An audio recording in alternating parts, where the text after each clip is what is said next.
Hello everyone, আসসালামু আলাইকুম। শাপলা কিচেনের পক্ষ থেকে আপনাদের স্বাগত জানাই। আশা করি আল্লাহর রহমতে ভালো আছেন আপনারা। আজকে আমি বেগুন এবং আলু দিয়ে কি রেসিপিটা রান্না করি, আশা করি আপনারা পুরো ভিডিওটা দেখবেন।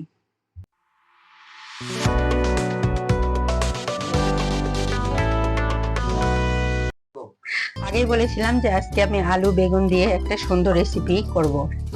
এটা করার জন্য আমার প্রথমে দেখুন 3-4টা বেগুন আমি এভাবে ফালি ফালি করে সুন্দরভাবে কেটে নিয়েছি, আর 2টা আলু, আর তার সাথে লাগবে এই 2টা ডিম। হাঁসের ডিমও হতে পারে, মুরগির। আমি হাঁসের ডিম দিয়ে রান্না করব। আর চলুন তাহলে আমি রান্নাটা এখন শুরু করে দিই। তো রান্নাটা করার জন্য আমি প্রথমে চুলার উপরে একটা দেখেন কড়াই বসে দিয়েছি। এখন এর মধ্যে আমি তেল দিয়ে দিব। এটা খাবারের তেল, পরিমাণ মতো দিয়ে দিব।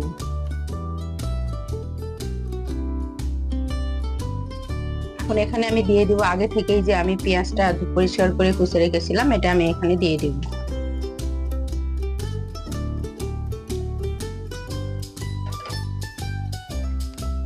তারপরে এটা এখন হাতা দিয়ে লাল হওয়া পর্যন্ত ভাজতে থাকবো।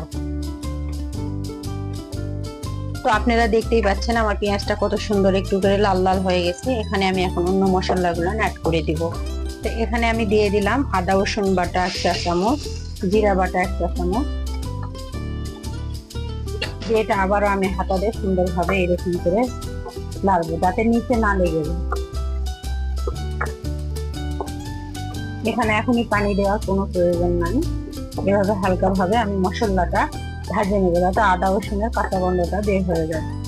তো দেখুন, দেখতে পাচ্ছেন আপনারা যে আমার আদা রসুন এবং পেঁয়াজটা সুন্দরভাবে ভাজা একসাথে হয়েছে। এখন আমি এখানে অন্যান্য মশলাগুলো দিয়ে দেব। এখানে আমি প্রথমেই পরিমাণ মতো লবণটা দিয়ে দিলাম। আপনারা আপনাদের স্বাদ অনুযায়ী দিবেন। 1/2 চা চামচ লাল মরিচের গুঁড়া দিয়ে দিলাম, হলুদের গুঁড়া 1/2 চা চামচ। এখন আবার মশলাটা আমরা সুন্দরভাবে মিক্সড করে নেব। এখন আমরা একটু পরিমাণ পানি দিয়ে দেব, দিয়ে আবার মশলাটা ভালোভাবে আমরা কষাবো। আর এখানে আমি দিয়ে দিব কয়েকটা কাঁচামরিচ চিরানো আছে। তারপরে এখন সুন্দরভাবে মশলাটা আমরা কষাতে থাকবো। এই মশলা কষানোর ভিতরে আমরা দিয়ে দেবো 1/2 চা চামচ ধনা গুঁড়া। এখন দেখুন আমার মশলাটা সুন্দরভাবে কষানো হয়েছে, অনেকটা তেলও বের হয়েছে। এখানে আমি এখন দিয়ে দিব যে আলুগুলো আগে থেকে আমি সুন্দর করে ধুয়ে এরকম টুকরো টুকরো ফালি ফালি করে রেখেছিলাম, এটা এর ভিতরে আমি দিয়ে দিব।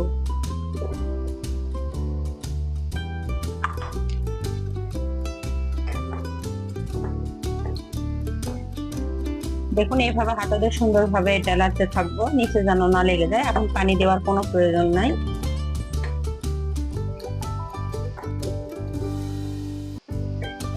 এভাবে সুন্দর করে মিক্সড করব। তারপরে এখানে একটু পরিমাণ এখন পানি দিয়ে দেব, আলুটা যাতে সিদ্ধ হয়ে যায়। যেহেতু আমি আলুটা ভেজে নিইনি, এটা ভেজে রান্না করলে অতটা মজা লাগে না। এখন দেখুন পানিটা আমি দিলাম। এখন এই আলুটা সিদ্ধ যখন একটু হালকা সিদ্ধ হয়ে যাবে তখন আসবো।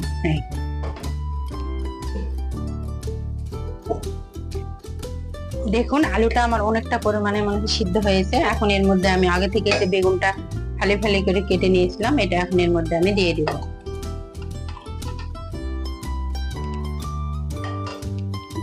তারপরে আবার খুন্তি দিয়ে সব সুন্দরভাবে একটু মিক্সড করে দিয়ে দিব।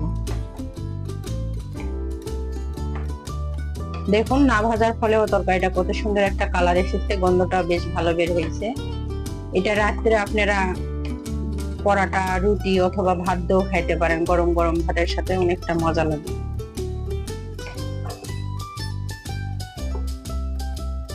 এখন এটা আমি বেগুনটা সিদ্ধ হওয়ার জন্য ঢাকনাটা দিয়ে ঢেকে দেব। দেখুন আমার আলু বেগুনটা অনেকটা ভাবে কষানো হয়েছে। এখন এখানে আমি ঝোলটা দিয়ে দিব। এখন এটা পাতলা একটু ঝোল করার জন্য আমি পানি দিয়ে দিব।